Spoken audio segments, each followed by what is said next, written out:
আসসালামু আলাইকুম রহমতুল্লাহি ওবরাকাতুহু। সম্মানিত দর্শক মণ্ডলী, এই যে কাঁঠালের এক ঝোঁকা কাঁঠাল দেখছেন, এই কাঁঠালে এক ঝোঁকাতে 22টি কাঁঠাল রয়েছে। আলহামদুলিল্লাহ, আল্লাহ তাআলার নিয়ামত অপরিসীম, যার কোনো তুলনা নেই।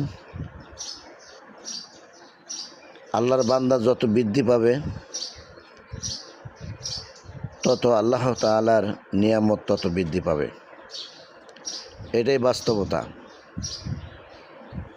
এবছরে 2026 সালে আমি কাঁঠাল গাছের কিনারায় গেলাম, যা দেখি যে কতটি কাঁঠাল আছে।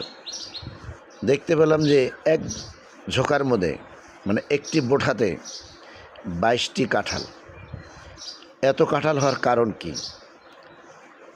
এত কাঁঠাল হওয়ার কারণ কি? কারণটা আমি বুঝতে পারলাম, জনগণ যত বৃদ্ধি পাবে আল্লাহ তাআলা নিয়ামত তত বাড়িয়ে দেবেন। যেমন আমরা আগে দেশি পেঁয়াজ খেয়েছি, এখন বড় বড় পেঁয়াজ খাই। আগে ছোট ছোট আমলকি খেয়েছি, এখন বড় বড় আমলকি খাই। আগে দেশি বড়ই খেয়েছি, ভাই বোনেরা বড়ই খোটার জন্য চলে গিয়েছিলাম। এখন আর ওই কাজ করতে হয় না, এখন আপেলের সমান সমান বড়ই পাওয়া যায়। তো জনগণ বৃদ্ধি হয়েছে, আল্লাহ নিয়ামত বাড়িয়ে দিয়েছেন। তো এই নিয়ামত কি খাবেন আর চুপ করে বসে থাকবেন? না, এই নিয়ামত খাবেন, আল্লাহ তাআলার ইবাদত করবেন, দাসত্ব করবেন, এটাই মূল উদ্দেশ্য।